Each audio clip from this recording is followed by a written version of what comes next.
Today we're talking Victorian jewelry, and let me tell you something, the Victorians loved their bling.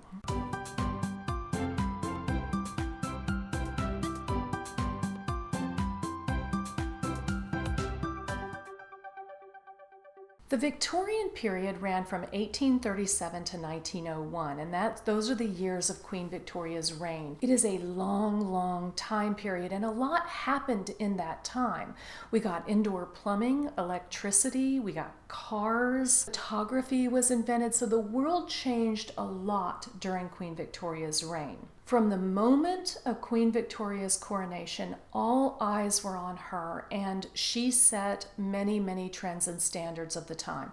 Now, why is this? Why did this happen with Queen Victoria more than anybody else? A lot of it has to do with women's magazines. Women's magazines really started at this time. They became popular at this time. And some of the women's magazines, they said their stated goal was to bring the palace to your home. So everybody was watching what Queen Victoria did, what she liked in terms of clothing, jewelry, furniture, everything, and they were trying to emulate her. It's pretty interesting if you go back and you look at some of the drawings and the photographs from the Victorian time. You can trace that back exactly to what Queen Victoria was wearing. People copied what she did. From the very beginning, Queen Victoria loved jewelry, and she is the reason that we still look at jewelry today as being sentimental. That really started with Queen Victoria. She would wear a lot of the crown jewels. She would wear on her wedding day, she wore a necklace and earrings that were from a previous time, and also she wore a brooch from King George. But she had her own jewelry as well, and her favorite jewelry, she would say, was her sentimental jewelry. Pieces that were gifted to her by Prince Albert, and she wore a locket with his hair in it that she also said was one of her favorite pieces. This is when we begin to really associate jewelry with sentimentality. And Prince Albert had a lot to do with Queen Victoria's jewelry. He actually designed pieces for her. He loved jewelry so much, and he would gift it to her, design it for her. There were people who came in and moved to England from other places in order to create jewelry for Queen Victoria. The other thing Prince Albert did was he brought her jewelry to the public. He allowed her jewelry to be displayed in public settings at these big international shows. So people could actually go and see the jewelry she wore, not only the important ceremonial sort of crown type jewelry, but her personal pieces as well. So it gave them the opportunity to look at them, to draw them, and to imitate them. The other role that Prince Albert played is he was German, and he brought to the family this tradition of celebrating all of the events and really gift giving and doing a lot of that. So Prince Albert and Queen Victoria had 9 children. So that's 9 birthdays, and those are gifts, and then there's, their spouses and their children. Queen Victoria was doing a lot of events, and a lot of this involved the exchange of jewelry. She also had a lot of other royalty come and visit. They would exchange jewelry, and all of this was done very much in the public and with people paying attention to every single thing that she did.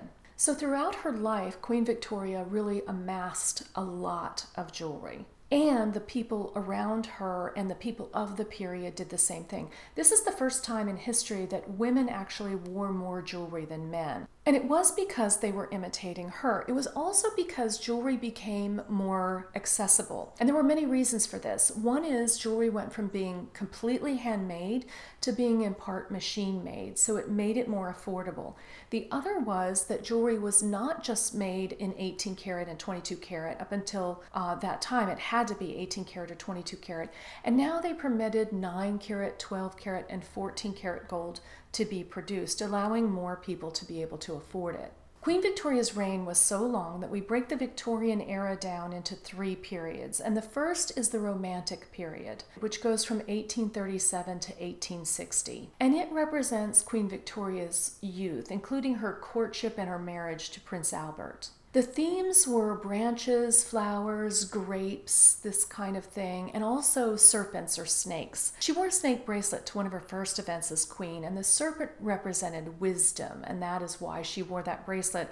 And it is also why you still see snake jewelry and serpent jewelry in jewelry cases today. It was a very big theme of the day. Also during this time, there were a lot of seed pearls, which are very little pearls, seed pearl jewelry, micro mosaics. So if you picture, a mosaic on a wall, this is tiny little micro mosaic jewelry. There were big, bold cameos, including lava cameos. There are tassels.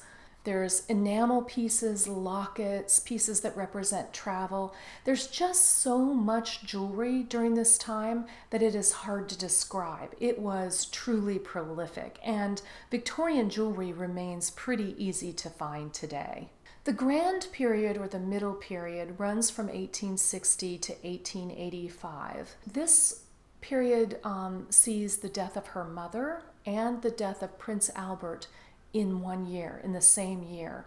This was a very traumatic time for Queen Victoria, and the standard mourning period was 3 months, but in fact, Queen Victoria remained in mourning the rest of her life. She wore black from then on, and a lot of mourning pieces were created, not only for people everywhere to mourn Albert, so you'll see his portrait on mourning pieces of jewelry, but also she was expected to gift mourning pieces to a lot of people that she saw. And so a great deal was created even just for her to give away. This is a time when women just started competing with men for jobs, and they were allowed to keep their own money for the first time in history. Skirts got a little wider, necklines got a little lower.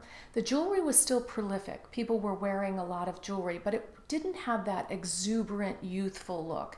It became more mature. And it was also influenced by things going on in the world. The Suez Canal in Egypt meant that people were focused on Egypt, and there were some discoveries at the time. So you see Egyptian motifs coming in, scarabs and falcons, and even some Greek motifs. The Greek key is etched into a lot of Victorian jewelry. Steam power was also introduced into cutting diamonds, so they became a little rounder during this time. They were still a little wonky, but they were rounder than they had been previously. Around 1880, as electricity becomes more and more popular, the colored stones fell out of favor because they seemed sort of garish and gaudy in the electric light. But prior to this, it had always been candlelight. So some of the colored stones move out in favor of diamonds. 1885 to 1901 is known as the aesthetic period or the late Victorian period. You'll hear people say that's late Victorian, and that's what they mean by that. And this period was really a backlash to Victorian abundance. For so long, people had followed everything that Queen Victoria did. They wanted everything she had, and a lot of things were made and sold throughout Europe. And this was a backlash to this. It was sort of their version of minimalism, if you will. They started thinking that diamonds were kind of garish during the day, so they only wore diamonds at night. The jewelry got smaller, so instead of big brooches, you now see smaller pins, sometimes worn in groups, but they were much smaller and more reserved. Rings got smaller. All of the jewelry got smaller and more reserved. Being modern at this time meant being more frivolous and carefree. This was the time of the Gibson girl. We still think of that as long hair, but they had cut their hair, they were wearing it up, and so that meant before that the hair kind of came down and went up, so earrings had to be really big to be seen. But as the hair got straight up, you could see your ears, so stud earrings worked, and all of the smaller jewelry worked. Of course, women are working more and more now, and they're buying their own things. And they just want to feel more carefree, and some of the Victorian pieces and the Victorian lifestyle started to feel very outdated and staid. So that is Victorian jewelry. There really is quite a lot of it out there if it's a look that appeals to you. You can collect Victorian jewelry, or you can even pick any sort of subcategory like serpents or seed jewelry or micro mosaics. There's just so much to choose from. There's bound to be something that appeals to you. Let me know what you think about Victorian jewelry in the comments below. I'd love to hear your thoughts. And be sure to subscribe so that we can see each other again. Bye for now.